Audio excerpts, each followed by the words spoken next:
Selamat siang saudara-saudara. Kita bertemu kembali secara online untuk kebaktian Gereja St. Andrews First Presbyterian Church Jemaat Berbahasa Indonesia untuk tanggal 6 Maret 2022. Mari kita memulai kebaktian ini dengan menyanyikan lagu pembukaan.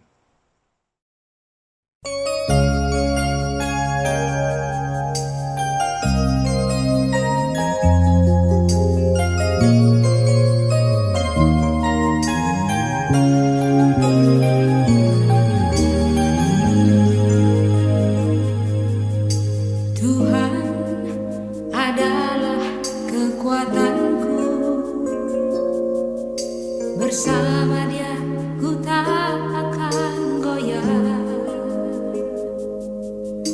Ku kan terbang tinggi bagai Raja Wali, melakukan perbuatan yang besar. Tuhan adalah kekuatanku, bersama Dia ku tak akan goyah. Ku kan terbang tinggi bagai Raja Wali, melakukan perbuatan yang besar. Ku kan terbang tinggi bagai Raja Wali dan melayang tinggi dalam kemuliaannya. Biar bumi bergoncang dan badai menerpa, ku kan terbang tinggi bersama Dia.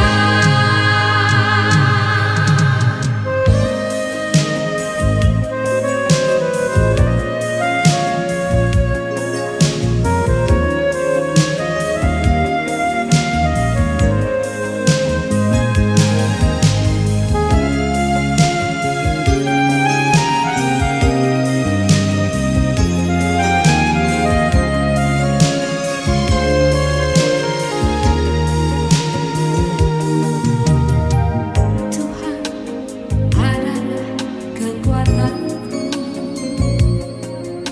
bersama Dia ku tak akan goyah.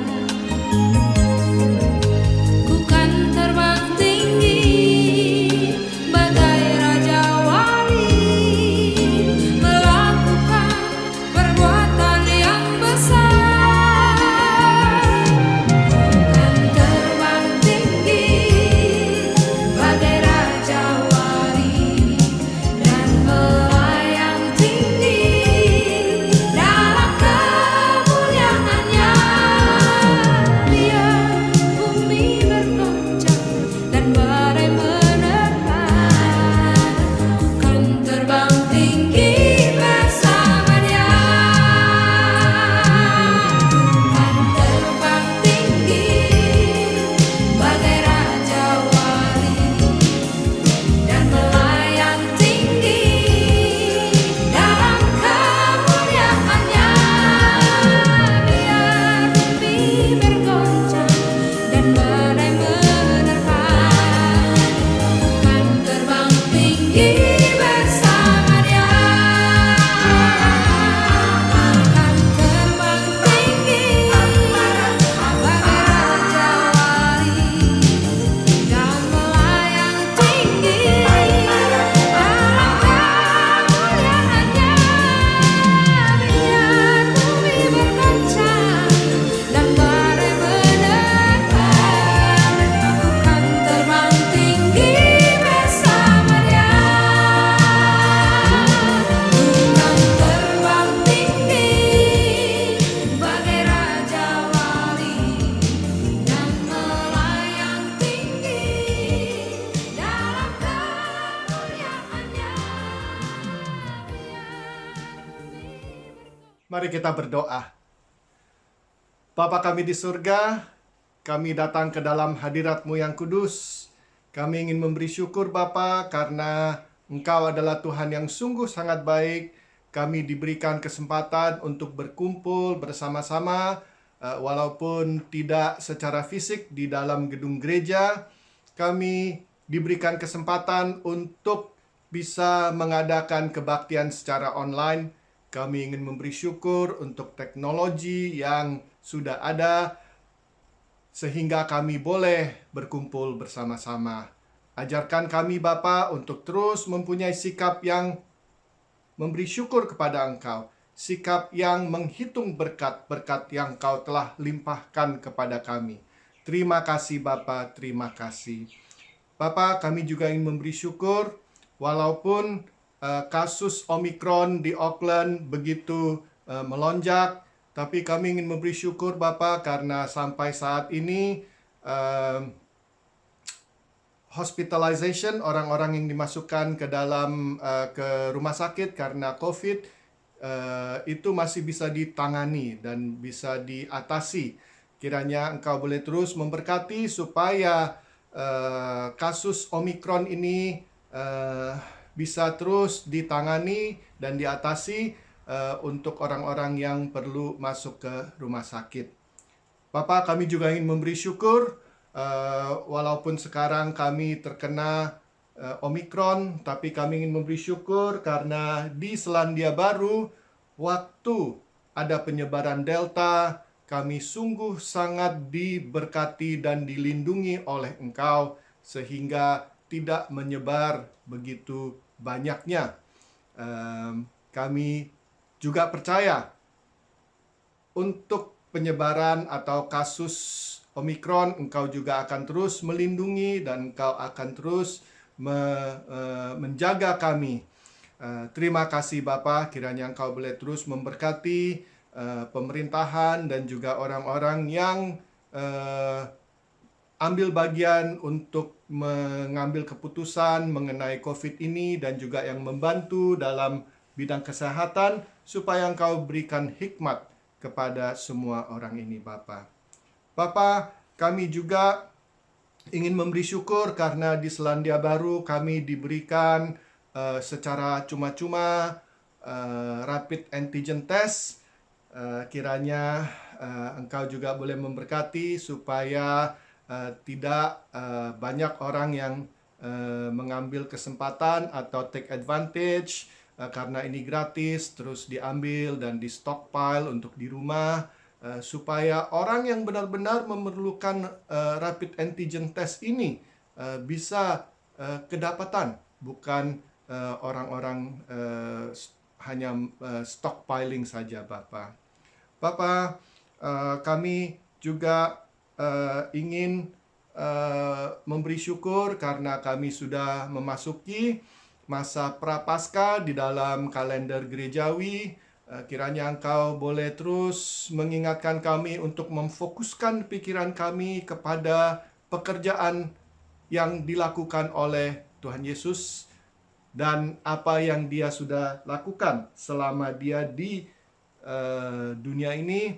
Kami boleh mengerti dan mengingat akan kesengsaraan Tuhan Yesus dan juga sacrifice yang Dia berikan kepada kami karena Dia sungguh sangat mengasihi kami.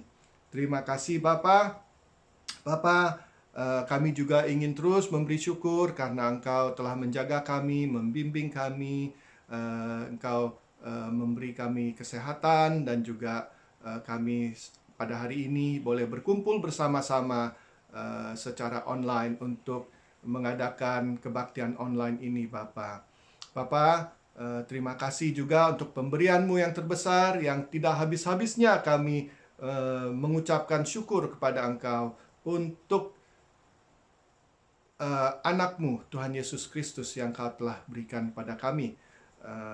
Apalagi pada masa-masa Prapaskah ini, ingatkan kami Bapa bahwa ini adalah satu sacrifice yang sungguh sangat besar yang Engkau telah lakukan melalui Tuhan Yesus, dan Tuhan Yesus rela meninggalkan surga meninggalkan Engkau, datang ke dunia ini, hidup sebagai manusia, mengalami segala kesusahan, tantangan, pencobaan yang kami sebagai manusia hadapi. Dan bahkan dia rela mati di kayu salib untuk menanggung dosa-dosa kami. Terima kasih juga Bapa karena Engkau telah membangkitkan dia dari kematian, sehingga kami yang percaya juga tahu dan bisa berharap karena Engkau telah berjanji kami juga akan diberikan kehidupan yang kekal. Terima kasih Bapa. Bapa, walaupun Kau begitu baik dan walaupun Kau telah memberikan kepada kami petunjuk-petunjuk melalui Tuhan Yesus dan juga melalui firman-Mu di dalam Alkitab yang tercantum di dalam Perjanjian Lama dan Perjanjian Baru, seringkali kami tidak mengikuti. Kami mencari jalan sendiri dengan kesombongan hati kami. Pada saat-saat seperti itu Bapa, ampunilah kami. Ingatkan kami Bapa bahwa Engkau adalah Tuhan yang sungguh sangat baik dan Engkau telah berjanji kalau kami datang kepada Engkau dan mengaku akan dosa-dosa kami, maka Engkau akan mengampuninya. Terima kasih Bapa, terima kasih. Kami panjatkan doa ini dalam nama anak-Mu, Tuhan Yesus Kristus, Juru Selamat kami. Amin. Saudara-saudara, seperti sekarang kita akan memasuki warta lisan.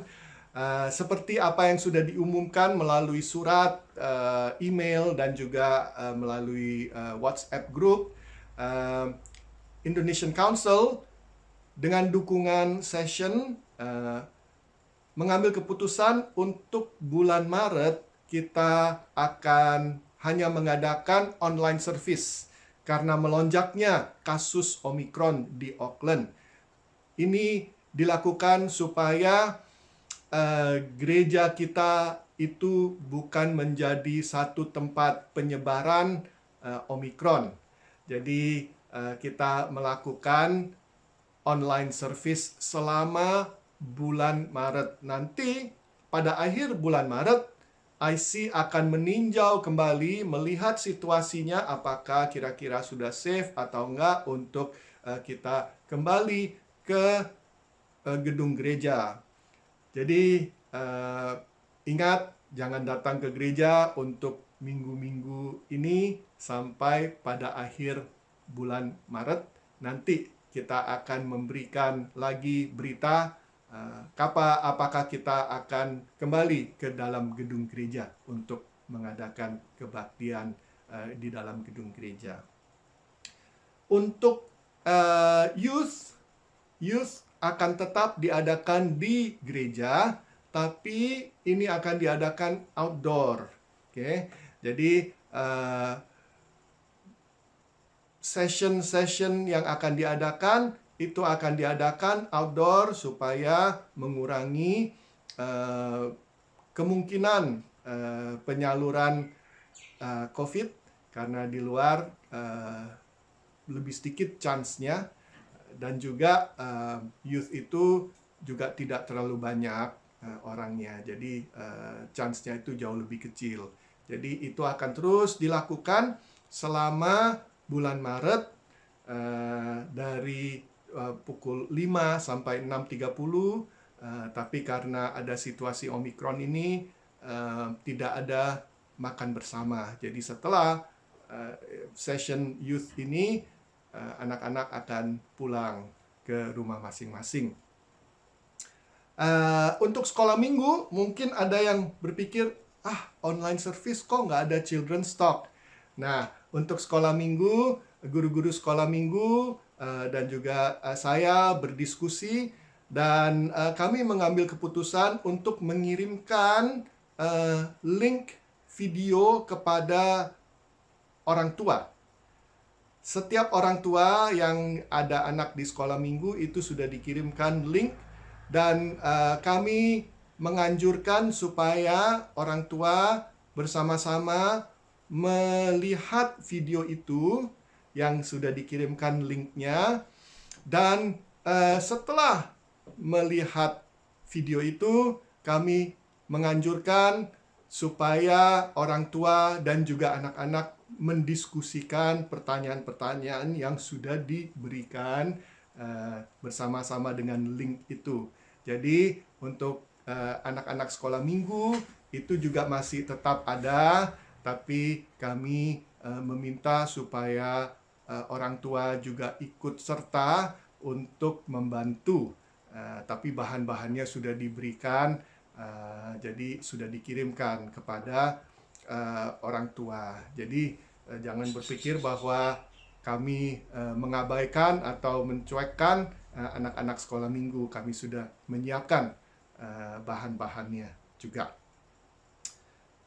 Kabar baik adalah Pendeta David Williams sudah balik di Auckland, dan karena keputusan pemerintahan bahwa orang-orang yang datang dari Australia yang double vax, kalau datang ke New Zealand sejak hari Rabu sudah tidak perlu isolasi lagi, jadi sekarang dia sudah bebas. Justru saya yang masih tetap harus isolasi sampai hari Senin depan. Dan tapi puji Tuhan karena selain Matthew yang positif tesnya, tapi dia sekarang sudah sembuh, sudah nggak ada sakit lagi, cuman ada batuk-batuk sedikit dan pilek. Dia hanya mengalami simptom yang cukup mild, ya, seperti flu saja. Dan kami semuanya yang lain di rumah ini sudah tes negatif untuk hari ketiga. Jadi nanti hari Senin, hari ke-10, kalau kami semuanya juga tes negatif, maka kami dibebaskan, boleh keluar dari rumah. Jadi Pendeta David sudah hadir di dalam di Auckland dan juga sudah bisa keluar. Diingatkan bahwa bantuan pastoral masih tetap bisa diadakan. Saya masih tetap bisa melayani bantuan pastoral melalui telepon, atau saya juga bisa visit kalau memang diperlukan. Jadi ini silakan menkontak saya atau salah satu penatua untuk bantuan pastoral. Untuk minggu depan, tadinya kita mengambil rencana untuk mengadakan perjamuan kudus, tapi setelah didiskusikan dengan session eksekutif, diambil keputusan bahwa perjamuan kudus akan ditunda. Toh nanti waktu Paskah itu akan ada perjamuan kudus, jadi nanti kita akan tinjau kembali lagi bagaimana. Tapi untuk minggu depan, kita akan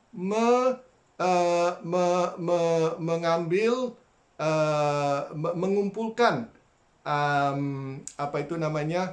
persembahan khusus. Persembahan khusus itu untuk orang-orang di Ukraina. Karena sekarang seperti saudara-saudara tahu pasti bahwa perang antara Rusia dan Ukraina, dan banyak sekali pengungsi-pengungsi dari Ukraina keluar ke negara-negara yang lain. Jadi untuk minggu depan kita akan mengadakan persembahan khusus untuk Ukraina. Jadi kalau ada yang ingin memberi, mulai dari sekarang boleh sudah langsung secara online memberikan kepada langsung ke account gereja, dan ditulis di dalam referensinya untuk Ukraina atau for Ukraine, ya. Jadi nanti itu akan dikumpulkan semuanya. Oke, ada satu lagi berita sukacita, yaitu adalah Patrick dan Novi mempunyai anak ketiga, yaitu putri ketiga, yaitu namanya Emaya Nook. Jadi lahir, dan atas nama IC kami mengucapkan welcome, dan juga memberi syukur karena Emaya sudah lahir dengan selamat. Sekian warta lisan ini. untuk hari ini. Sekarang kita akan diundang untuk berdoa syafaat yang akan dipimpin oleh Magda. Dan setelah itu akan ada pembacaan Alkitab yang akan dibawakan oleh David. Jemaat, mari kita bersatu dalam doa untuk memanjatkan doa syafaat yang akan diakhiri dengan doa Bapa kami. Mari kita berdoa. Selamat siang Bapa. Engkau yang kami kenal dalam Tuhan Yesus Kristus, yang sudah berkorban untuk keselamatan kami, orang yang berdosa. Kami datang saat ini untuk menyampaikan doa-doa syafaat. Kami mau menenangkan diri kami untuk fokus di dalam ibadah kami. Sucikan hati, jiwa, dan pikiran kami supaya doa-doa kami layak di hadapan-Mu. Kami mendoakan keadaan dunia saat ini akibat perang yang terjadi antara Rusia dan Ukraina, juga akibat yang terjadi dari perang ini. Bapa, kasihanilah rakyat yang tidak berdosa, hidup dalam ketidakpastian akan masa depan mereka, karena harus meninggalkan rumah mereka dan mengungsi ke tempat lain dalam cuaca dingin, juga akan kebutuhan sandang pangan mereka. Ibu-ibu yang melahirkan dan yang menantikan kelahiran anak mereka di tengah suasana perang. Anak-anak yang tidak mengerti semua intrik politik pemimpin-pemimpin negara mereka dan harus mengalami pengalaman buruk dalam hidup mereka. Kebencian antara etnis akibat perang dan saling menyakiti satu sama lain. Tuhan, kami memohon supaya peperangan ini segera berakhir dengan damai. Pakailah anak-anak-Mu untuk menciptakan perdamaian dunia. Tuhan yang lebih mengetahui dari kami akan sejarah terjadinya perang ini. Mohon keadilan-Mu untuk menindak negara-negara yang hanya untuk kepentingan dan keuntungan mereka sendiri, sehingga menciptakan peperangan, kesengsaraan rakyat, dan kebencian. Kami mendoakan juga pandemi COVID-19 yang masih merajalela di dunia saat ini, khususnya di New Zealand dan Indonesia, supaya segera dapat ditangani dengan baik. Tolong beri petunjuk juga kepada Perdana Menteri Jacinda Ardern dan seluruh anggota parlemen untuk dapat menyelesaikan masalah protester yang akhir-akhir ini mengarah kepada tindak kekerasan. Kami tidak tahu siapa yang berada di balik semua peristiwa ini, tapi kami percaya Engkau adalah Tuhan yang Maha Tahu. Kepada Engkau kami memohon petunjuk-Mu, supaya New Zealand dapat kembali menjadi negara yang cinta damai. Berdoa supaya pemerintah dapat menindak tegas oknum-oknum yang berada di belakang peristiwa ini. Kami berdoa untuk yang meninggal karena terinfeksi COVID-19 dan keluarga yang ditinggalkan. Kami juga berdoa untuk tenaga medis yang bekerja dengan risiko yang tinggi terjangkitnya COVID-19 karena ledakan kasus per hari. Kiranya Engkau menyertai dan melindungi mereka. Kami berdoa untuk rakyat yang merasakan bertambah beratnya kehidupan karena resesi ekonomi sebagai dampak dari pandemik yang berlarut-larut dan juga akibat perang yang menyebabkan harga minyak dan bahan makanan yang melonjak. Pakailah kami sebagai saluran berkat untuk saling membantu. Kami berdoa untuk gembala sidang di gereja kami, Reverend David Williams dan Pendeta Yohanes Wantika, beserta keluarga mereka dengan kesehatan dan pemeliharaan-Mu dalam kehidupan mereka, juga untuk Pendeta Yusak Susabda dan Pendeta Kiki Anugraha. Tuhan yang terus menyertai pengobatan dan proses kesembuhan Pendeta Yusak Susabda. Kami percaya bahwa hati yang gembira dan bersyukur adalah obat yang paling ampuh dalam mengatasi segala akibat dari pengobatan yang dilakukan, juga cinta kasih keluarga yang memberi kedamaian dan sukacita. Kami berdoa untuk jemaat yang terinfeksi COVID-19 supaya dapat segera pulih tanpa efek samping, juga jemaat yang sedang sakit dan menjalani pengobatan. jemaat yang merencanakan memiliki keturunan, jemaat yang baru dikaruniai anak supaya diberi kekuatan dan kesabaran dalam membesarkan anak ini. Jemaat yang mencari pekerjaan dan yang terkena dampak dari resesi ekonomi sehingga kehilangan pekerjaan mereka. Kami berdoa supaya Engkau yang mencukupi apa yang mereka butuhkan, dan kami tetap bersyukur dan bersukacita sebab Engkau peduli akan hidup kami yang telah dicukupi segala kebutuhan kami sepanjang hidup kami ini. Kami berdoa untuk orang tua kami yang sudah lanjut usia, baik yang hidup dekat dengan kami, bersama kami, ataupun yang jauh dari kami. Tuhan bersertalah dengan mereka menghadapi sakit penyakit dan ketidaknyamanan karena harus tinggal di rumah terus selama pandemi ini. Kiranya damai dan sukacita selalu meluap di hati mereka karena pimpinan dan penyertaan sepanjang hidup ini. Kami berdoa untuk masing-masing keluarga dengan problema hubungan yang tidak harmonis di antara sesama anggota keluarga.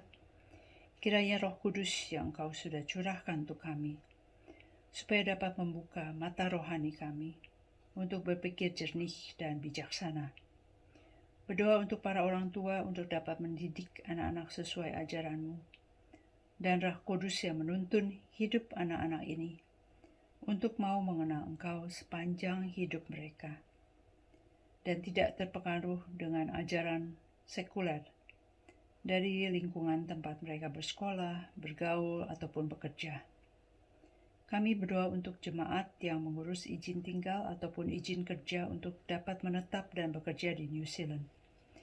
Mohon petunjuk dan jalan supaya semua proses yang dilalui berjalan lancar dan tepat pada waktunya.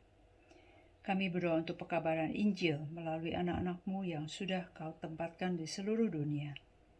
Banyak jiwa-jiwa yang harus diselamatkan supaya mengenal Engkau sebagai Juru Selamat dunia.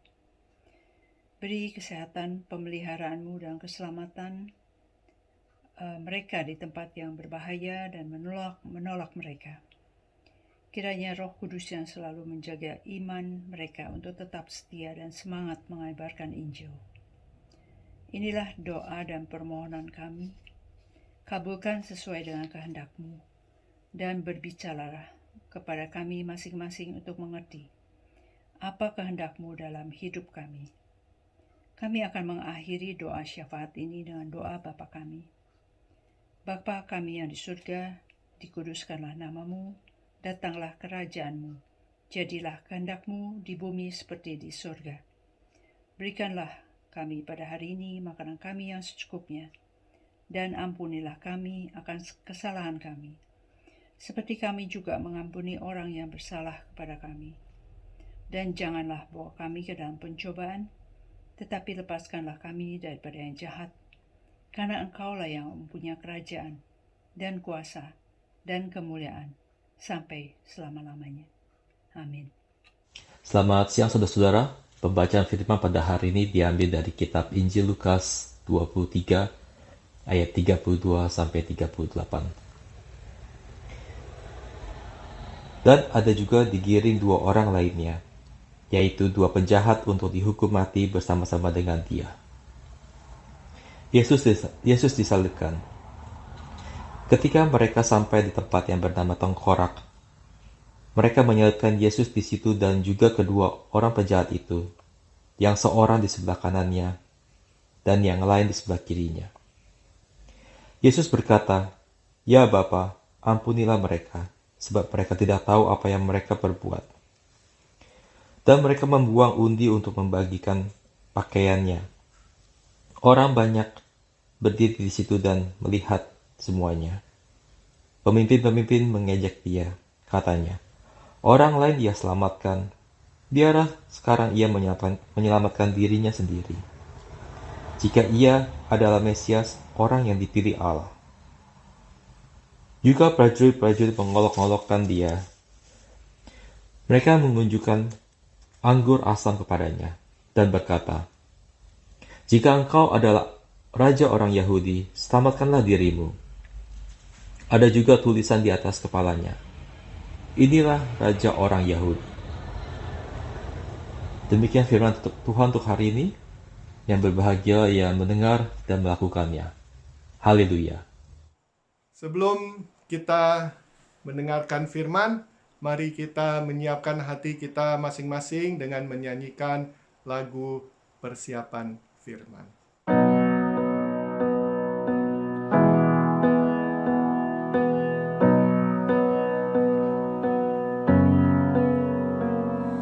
See him in Jerusalem, walking where the crowds are.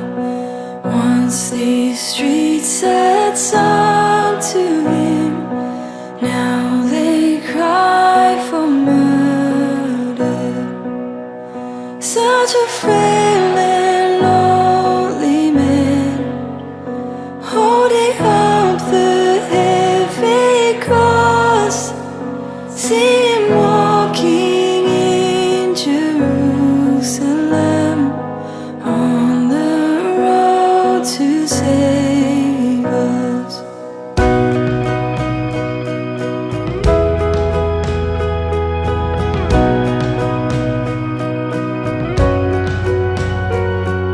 See him there upon the hill, hear the scorn and laughter. Silent as a lamb he waits, praying to the Father.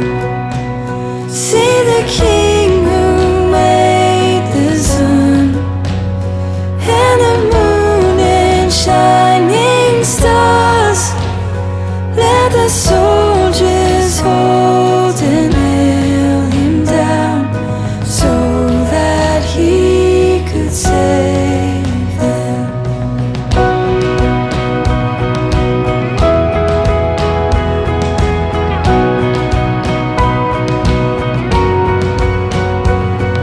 See him there upon the cross, now no longer breathing.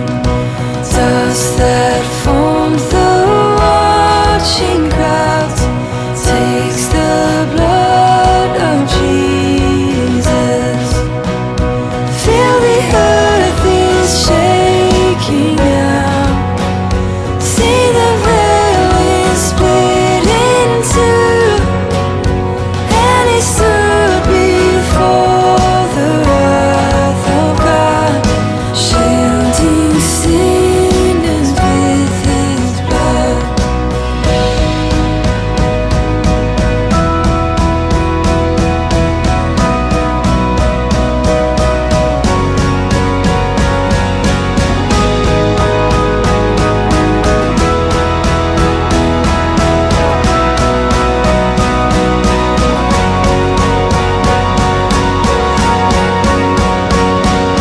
See the empty tomb today, death could not contain him.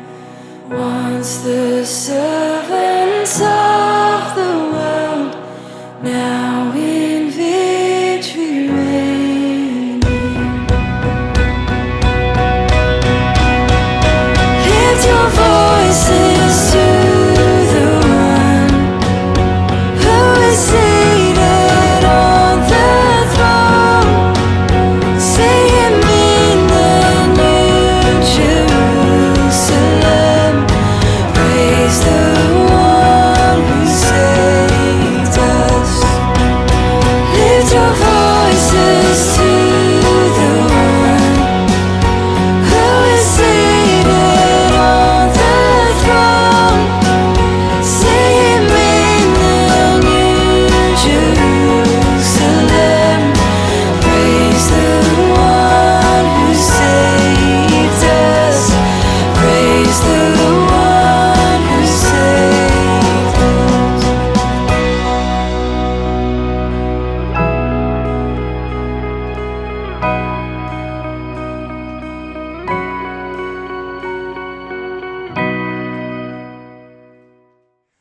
Mari kita berdoa sebelum mendengarkan firman. Bapa kami di surga, sekali lagi kami datang ke dalam hadirat-Mu yang kudus. Kami ingin mendengarkan firman-Mu. Kiranya Engkau boleh mengurapi kami satu persatu dengan roh kudus-Mu, Bapa. Kiranya Engkau boleh membuka hati, mata, pikiran, telinga kami, supaya kami boleh memfokuskan pikiran kami kepada Engkau. Supaya kami boleh mendengarkan, kami boleh mengerti, dan yang paling penting sekali, kami mau melakukan. Urapi juga hamba-Mu Bapa, supaya semua yang keluar dari mulutnya hanya membesarkan dan memuliakan nama-Mu saja. Kami panjatkan doa ini dalam nama anak-Mu, Tuhan Yesus Kristus, Juru Selamat kami. Amin. Saudara-saudara, kita sekarang sudah memasuki masa Prapaskah di dalam kalender gerejawi. Masa Prapaskah itu dimulai pada hari Rabu Abu. Dan untuk tahun ini, para hari Rabu itu dimulai pada tanggal 2 Maret. Jadi hari Rabu yang baru saja lewat itu tanggal 2 Maret. Dan itu adalah permulaan dari masa Prapaskah. Masa Prapaskah itu adalah totalnya 40 hari. Oke, 40 hari dari hari Rabu Abu sampai ke hari Paskah. Tapi kalau saudara-saudara yang menghitung dari hari Rabu Abu sampai hari Sabtu sebelum Paskah, ada yang bilang, loh itu kan 46 hari. Kenapa kok Pak Yohanes bilang 40 hari? Nah begini saudara-saudara, 40 hari itu tidak menghitung hari Minggu. Oke? Tidak dihitung hari Minggu karena apa? Karena hari Minggu itu adalah hari kebangkitan Tuhan Yesus. Jadi masa hari Minggu itu tidak dihitung. Kenapa? Karena masa 40 hari ini kita mengingat kesengsaraan Tuhan Yesus, apa yang Tuhan Yesus lakukan, dan juga mengapa 40 hari? Karena Tuhan Yesus dicoba di padang gurun selama 40 hari. Oke?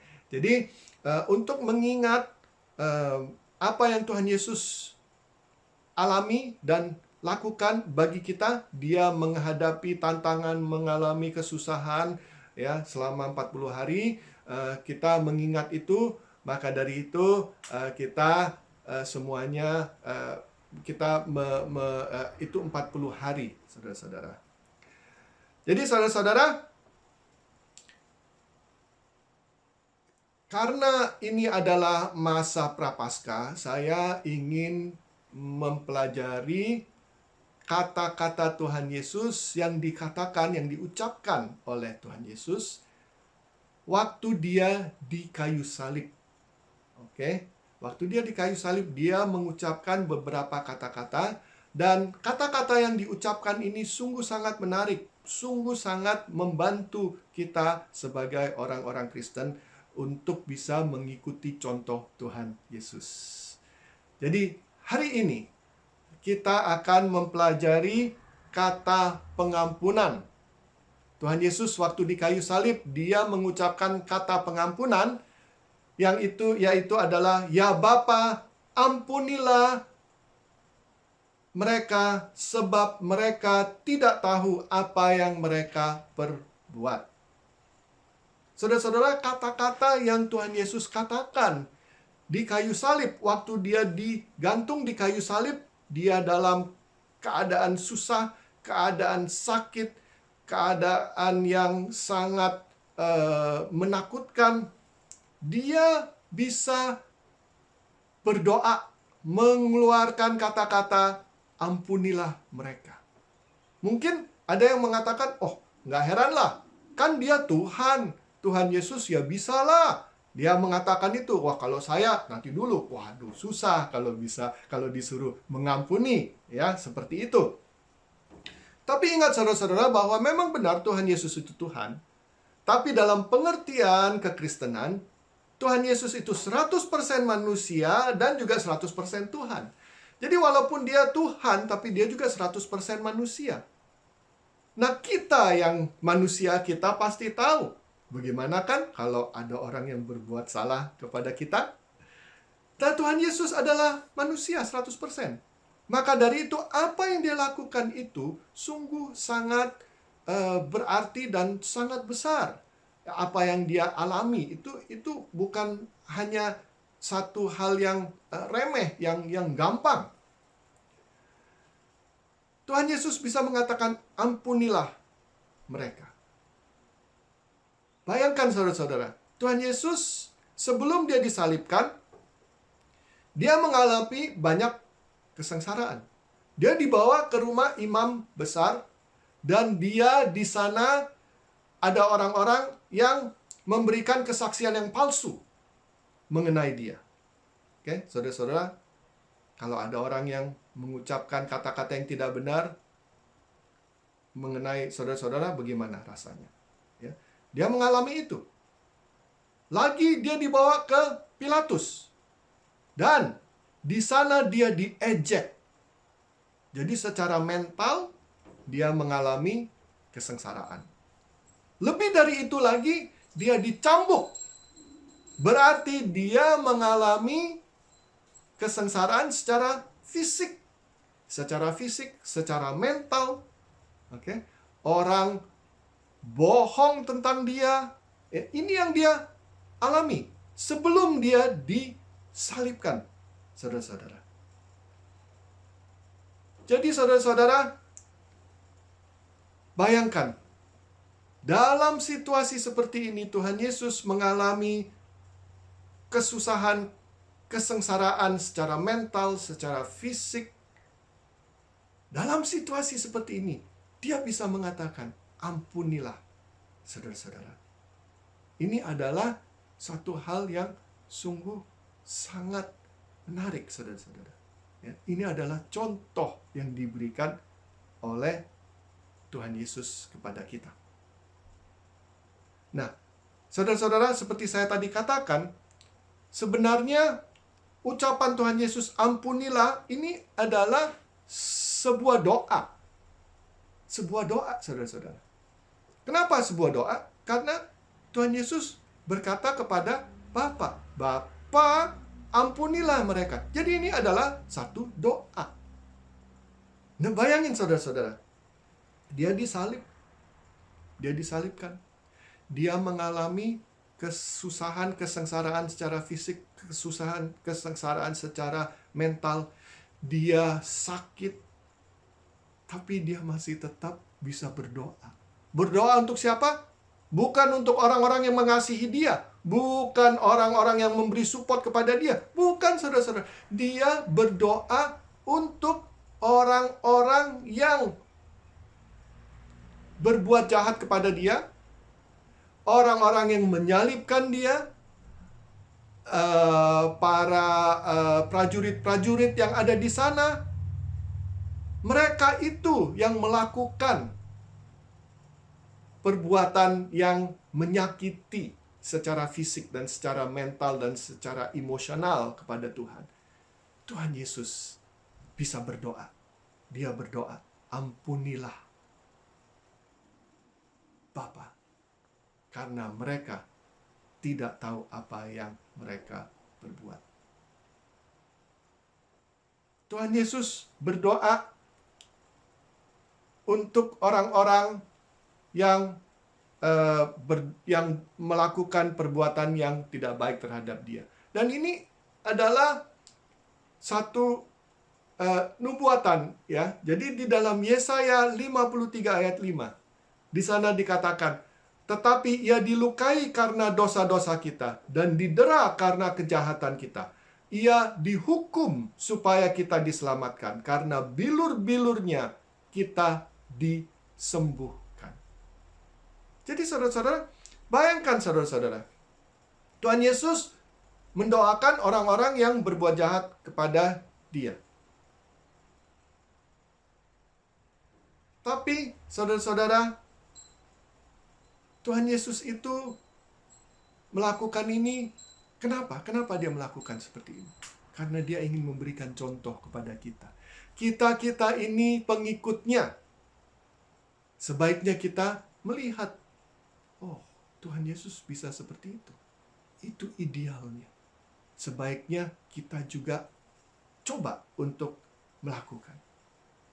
Saudara-saudara, dari perkataan dan perbuatan Tuhan Yesus di kayu salib, dari doa ini, kita bisa mendapatkan 4 hal.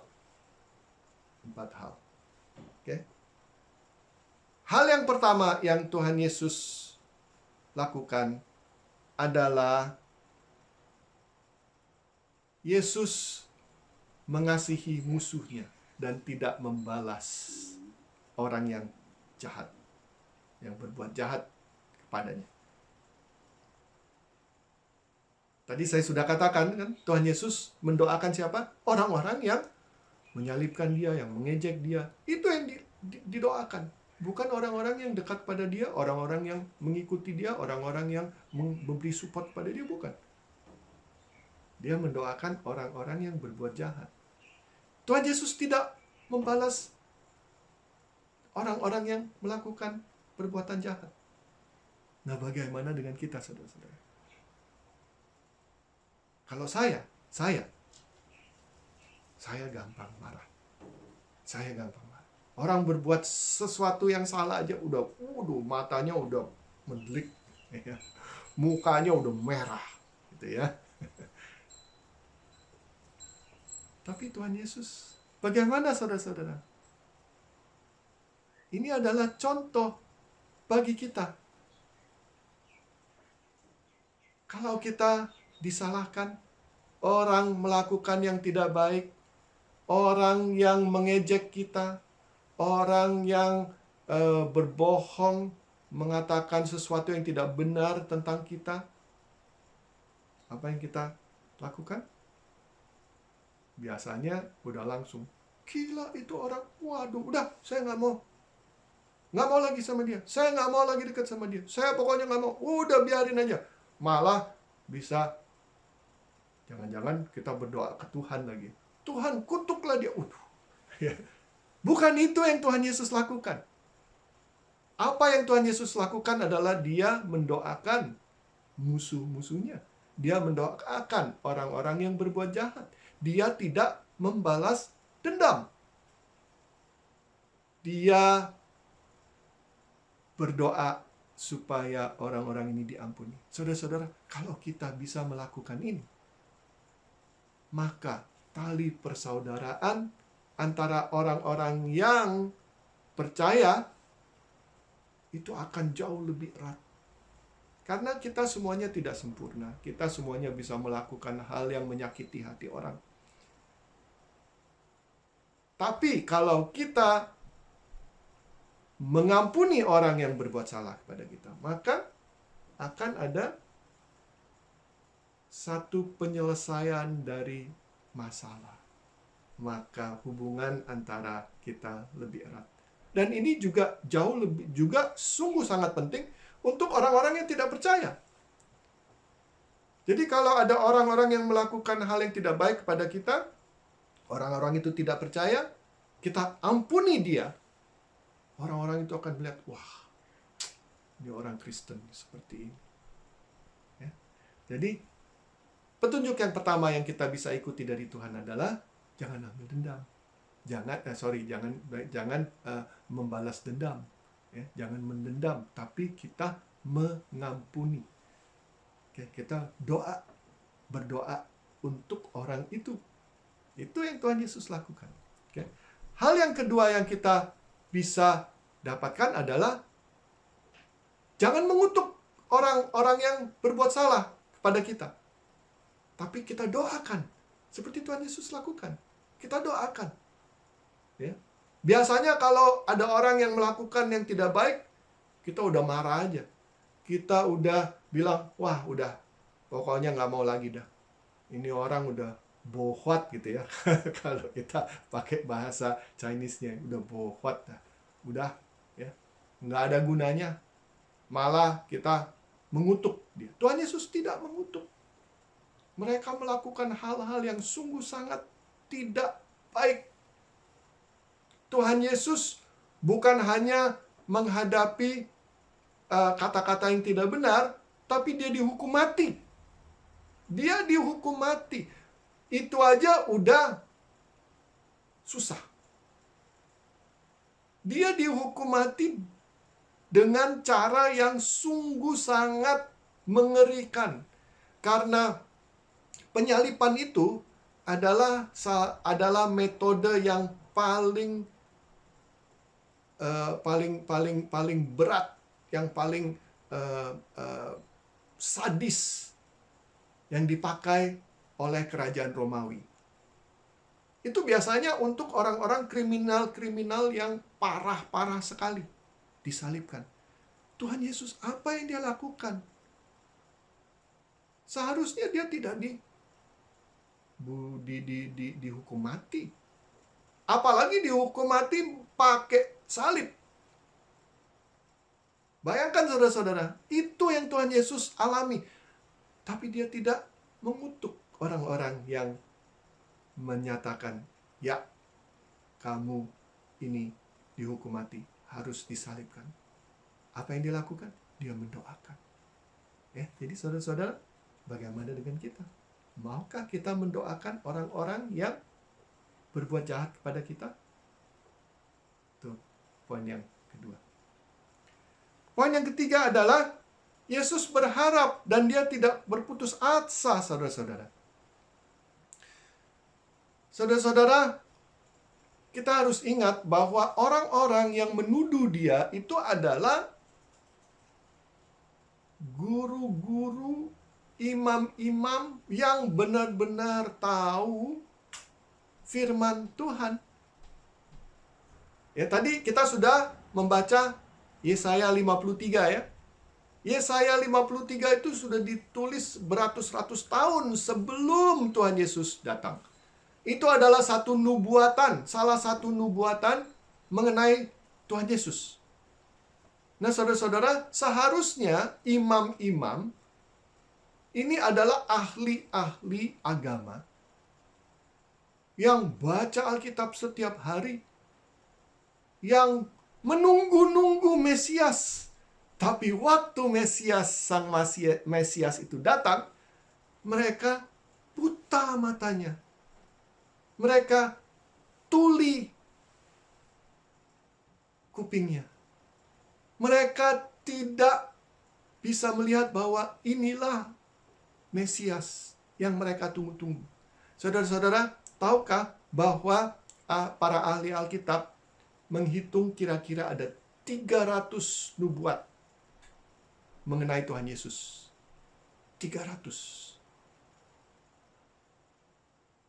Ahli-ahli agama ini yang mengatakan bahwa Tuhan Yesus harus mati, mereka seharusnya tahu. Mereka seharusnya tahu bahwa ini adalah Tuhan Yesus. Nah, mengetahui akan hal ini, Tuhan Yesus tahu akan hal ini. Maka dari itu dia terus coba, ya. Tapi dicuekin istilahnya, ya, sama ahli-ahli agama ini. Tuhan Yesus bagaimana? Apakah dia bilang, oh bohwat udah, udahlah putus asa, ini mah moyong ini, udah nggak ada gunanya, ini bebal, ya, bodoh, udah nggak bisa ngerti, udah nggak usah didoain. Untuk apa? Doain untuk batu yang keras seperti itu, untuk apa? Jangan, saudara-saudara. Tuhan Yesus tidak melakukan itu. Seringkali kita, waktu kita menghadapi orang-orang yang melakukan hal-hal yang tidak baik, ya, mungkin kita sudah berkali-kali melihat ini orang ini berkali-kali nggak belajar-belajar, selalu aja berbuat yang sama terus. Ya, tuh nggak belajar-belajar. Ya. Terus kita bilang, udahlah, nggak ada gunanya didoain. Udah. Dia mah sampai tua, sampai mati, terus saja akan begitu. Ingat dan lihatlah apa yang Tuhan Yesus lakukan. Dia tidak berputus asa, dia masih tetap berharap. Dia berharap supaya orang-orang ini bisa terbuka matanya, bisa terbuka telinganya, supaya bisa mendengar. Tuhan kita, saudara-saudara. Tuhan Yesus tidak putus asa. Dia terus berdoa. Nah, saudara-saudara, ini juga ada aplikasinya untuk kita yang bukan hanya dianiaya, yang dilakukan perbuatan yang tidak baik. Tapi kalau kita berdoa, apakah kita cepat berputus asa? Apakah kita bilang, udahlah, nggak ada gunanya, kita stop ya? Tidak, saudara-saudara. Jangan lakukan itu. Tuhan Yesus tidak. Tuhan Yesus penuh dengan pengharapan. Tuhan Yesus tidak berputus asa. Dia terus berdoa untuk situasi yang seolah-olah mustahil. Tapi ingat, saudara-saudara, di dalam Tuhan tidak ada yang mustahil. Semuanya itu bisa dalam nama Tuhan. Dengan kuasa Tuhan. Tidak ada yang mustahil. Ya. Jadi ini adalah hal yang ketiga. Tuhan Yesus berdoa. Tuhan Yesus tidak berputus asa. Tuhan Yesus penuh dengan pengharapan. Kita juga harus seperti itu. Hal yang keempat adalah apa motivasinya Tuhan Yesus mengampuni? Tuhan Yesus mengampuni orang-orang yang berbuat tidak baik kepada Dia. Karena apa? Karena Dia mengasihi mereka. Dia mengasihi mereka. Tuhan Yesus juga mengatakan, ya, dalam ajaran Dia, jangan kita mendoakan orang-orang yang hanya baik kepada kita. Nah, di sini kita bisa lihat, saudara-saudara, bahwa Tuhan Yesus itu bukan hanya seorang guru yang teoritis. Dia cuma ngomongnya aja, saudara-saudara, ya. Bukan orang yang cuman, ini loh, kamu harus kerjain ini ya, tapi dia sendiri nggak kerjain. Tuhan Yesus, Dia ajarin, Dia bilang, doakan musuh-musuhmu. Lah, ini yang Dia lakukan, saudara-saudara. Ini yang Dia lakukan. Dia mendoakan orang-orang yang melakukan kejahatan kepada Dia. Dia mendoakan supaya mereka diampuni. Karena apa? Karena Dia mengasihi orang-orang. Saudara-saudara, jangan berpikir, orang-orang yang jahat, orang-orang yang tidak percaya, itu nggak perlu dikasih. Jangan, saudara-saudara, jangan sombong. Karena pada satu saat sebelum kita percaya, kita itu juga adalah musuh Tuhan. Karena dosa kita ini adalah musuh Tuhan. Tapi karena Tuhan benar-benar mengasihi kita, semuanya. Maka dari itu Tuhan Yesus berdoa, ampunilah, ampunilah Bapa, ampunilah. Nah, pada satu saat kita percaya. Dan Tuhan Yesus sungguh sangat senang kalau ada yang percaya. Jadi saudara-saudara, semua orang itu dikasihi oleh Tuhan Yesus. Orang yang percaya, orang yang tidak percaya. Semuanya dikasih. Maka dari itu, Tuhan Yesus mendoakan. Bagaimana dengan kita, saudara-saudara?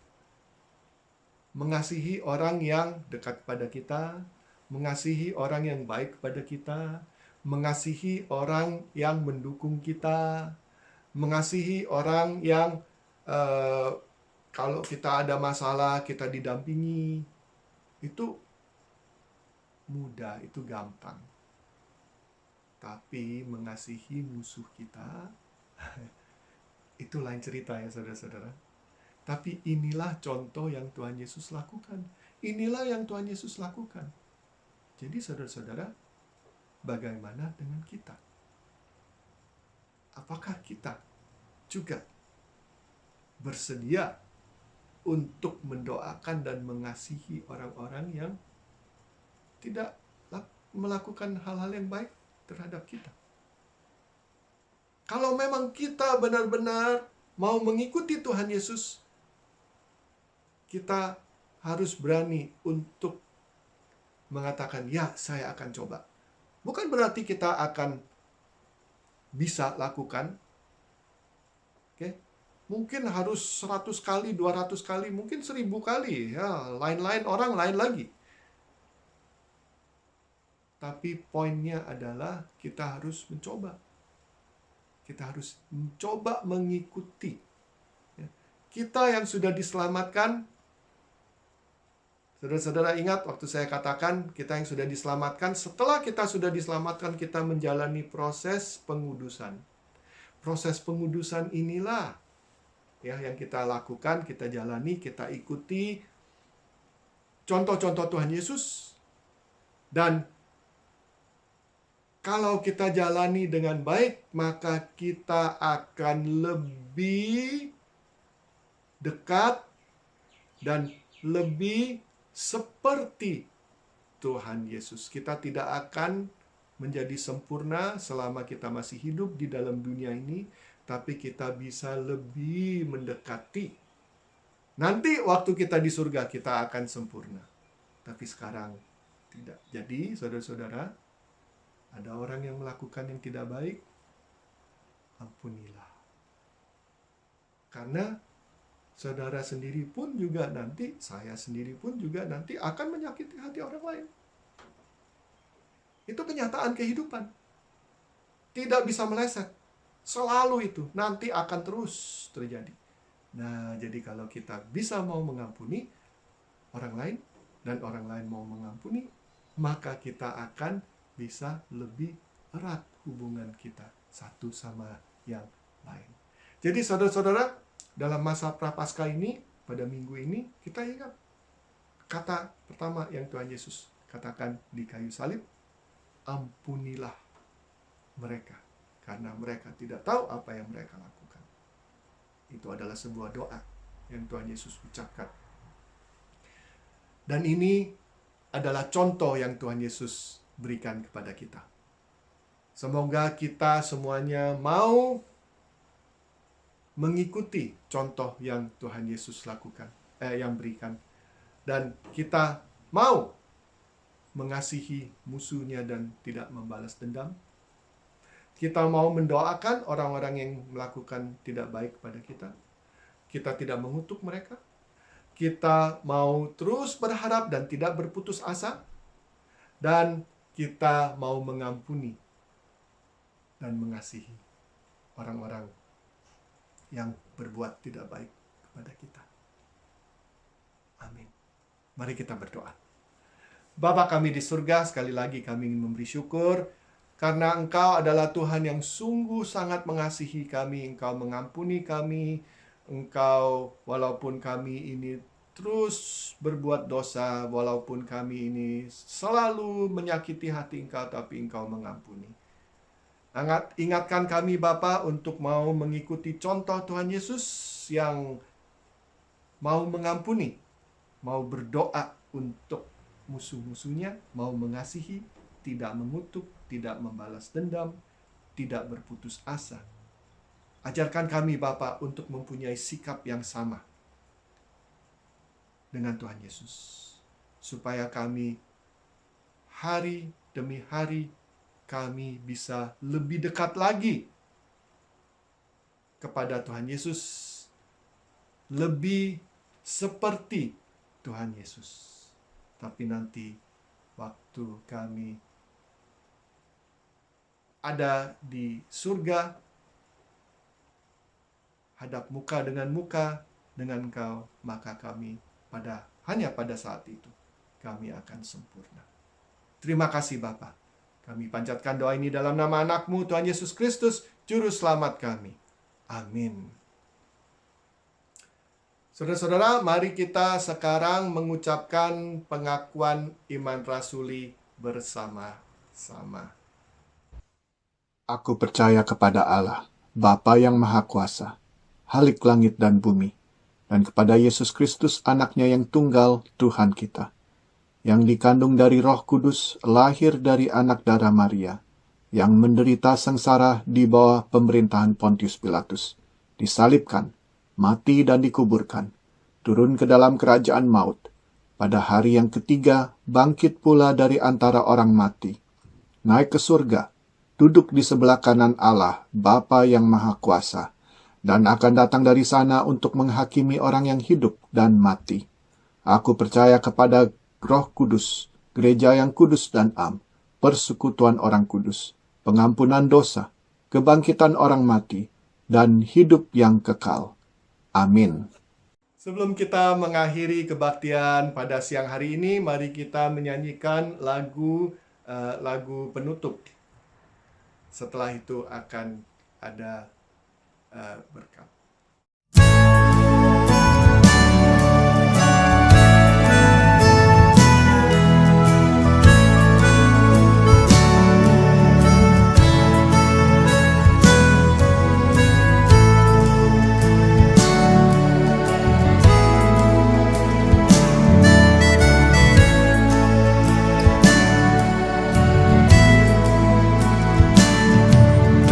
Dalam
terimalah berkat.